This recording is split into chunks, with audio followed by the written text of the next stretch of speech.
कहानी अब तक संगीता दीपचंद को बताती है कि अब मेरी शादी तय हो गई है, अब हमको घर से भी नहीं निकलने दिया जाएगा, लेकिन मैं आपके बिना एक पल भी नहीं रह सकती। अब आगे दीपचंद ने संगीता से कहा कि तुम्हारे घर वाले जो कर रहे हैं वह तुम्हारे भविष्य के लिए ठीक रहेगा। मेरा तुम्हारा कोई मुकाबला नहीं है। तुम अपने माँ बाप के अरमानों पर जुल्म मत करना। हमारा प्यार आज तक पवित्र है, जिसमें अभी तक कोई दाग नहीं लगा है। समझ लो कि हम लोगों ने कोई सपना देखा था। संगीता गुस्से से बोली, ये नहीं हो सकता। मेरे लिए कई रिश्ते आए पर मैंने किसी को पसंद नहीं किया। उसके बाद मैं तुम्हें अपना दिल दे बैठी और अब तुम भूल जाने को कहते हो। मैं तुमसे बेहद प्यार करती हूँ। मेरा प्यार मत छीनो। मैं तुम्हें भुला नहीं पाऊँगी। क्या तुम मुझे तड़पते देखते रहोगे? मैं तुम्हें हर कीमत पर हासिल करना चाहती हूँ। कुछ दिन तक वे दोनों अपना दुखी मन लेकर समय बिताते रहे। किसी काम को करने में उन लोगों का मन न लगता था। संगीता की माँ को उसकी ऐसी हालत देखी नहीं गई। वह उनकी इकलौती लाडली थी। संगीता की मम्मी ने अपने पति को बहुत समझाया। संगीता के पिता ने एक दिन दीपचंद के घर संदेशा भेजा, आप लोग किसी दूसरे किराए के मकान में दूर चले जाइए ताकि दोनों लड़की लड़के का भविष्य खराब ना हो। इसलिए दीपचंद को दूसरे मकान में शिफ्ट होना पड़ा।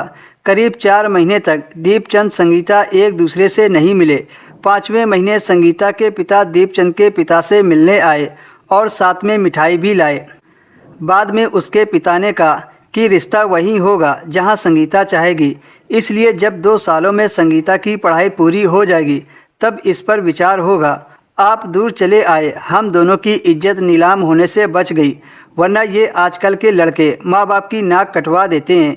दीपचंद के पिता ने उन बातों को सुना और हंसकर टाल दिया। 1 साल के बाद दीपचंद की नौकरी सरकारी पद पर हो गई और उसकी बहाली दूसरे शहर में हो गई। दीपचंद की शादी के कई रिश्ते आने लगे।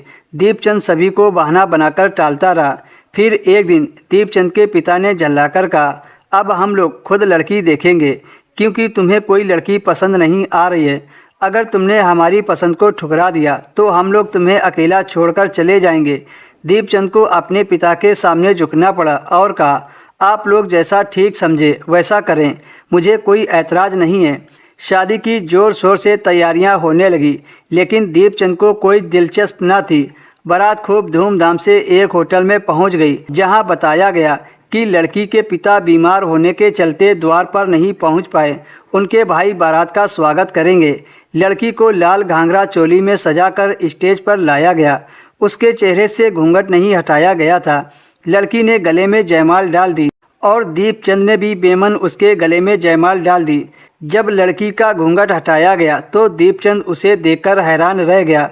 उसकी आंखों से आंसू बहने लगे। जब दीपचंद ने अपनी उंगली से उसके चेहरे को ऊपर उठाया तो वह दीपचंद को देखकर बेहोश होते होते बची। सुहाग रात में संगीता ने दीपचंद की बाहों में समाकर अपनी खुशी का इजहार किया। उन दोनों का प्यार सलामत रह गया।